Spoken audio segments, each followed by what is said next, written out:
"How dare you, sir?" Reginald said. "You're not expecting anyone, are you, Reggie?" "No, I am not." Moments later, old Cartwright stepped out on the terrace with a white card on a silver tray.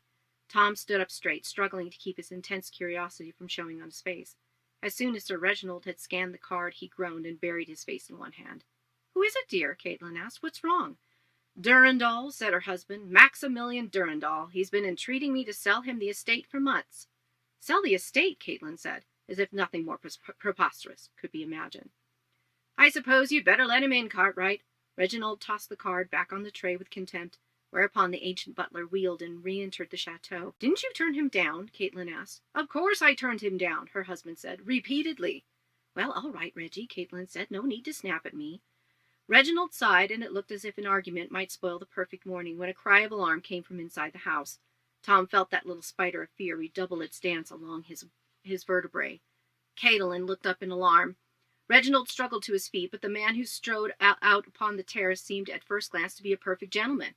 He was a fleshy man, fit enough, but his muscles were covered with a layer of fat typical of a wealthy bachelor's indulgences.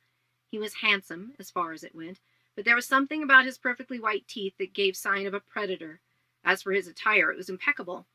A velvet black doublet over a crisp white shirt, form-fitting hose, and knee-high leather boots polished to within an inch of their life, the whole ensemble capped with a flowing black cape that floated on the mild air from the lake.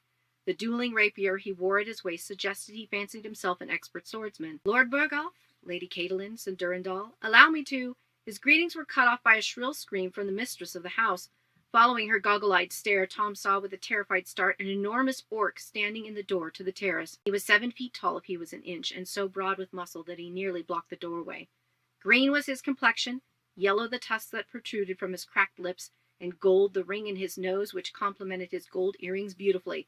Black leather strained to contain his muscular form, not armor, but not exactly clothing either, and in one hand he held a large valise, nearly bursting at the seams with something bulky. "How dare you, sir?" Reginald said. "How dare you bring an orc into this house?" "Ah, yes," Durendol said, as if only now reminded of the green companion that dogged him. "Terribly sorry, but ever since I saved him from impalement at the hands of his own tribe, Ooglash has followed me everywhere like a loyal hunting hound. I couldn't leave him behind if I wanted to." "Impalement?" Reginald said, squinting at the brute, who stood impassively in the doorway, as if unaware that he was the topic of discussion. "Yes," said Durendol, "you see, he was about to— But I should really withhold the sordid details in the presence of a lady. Please trust me when I say that he's perfectly harmless. He obeys me implicitly." "What, then, is the meaning of this intrusion?" Reginald asked.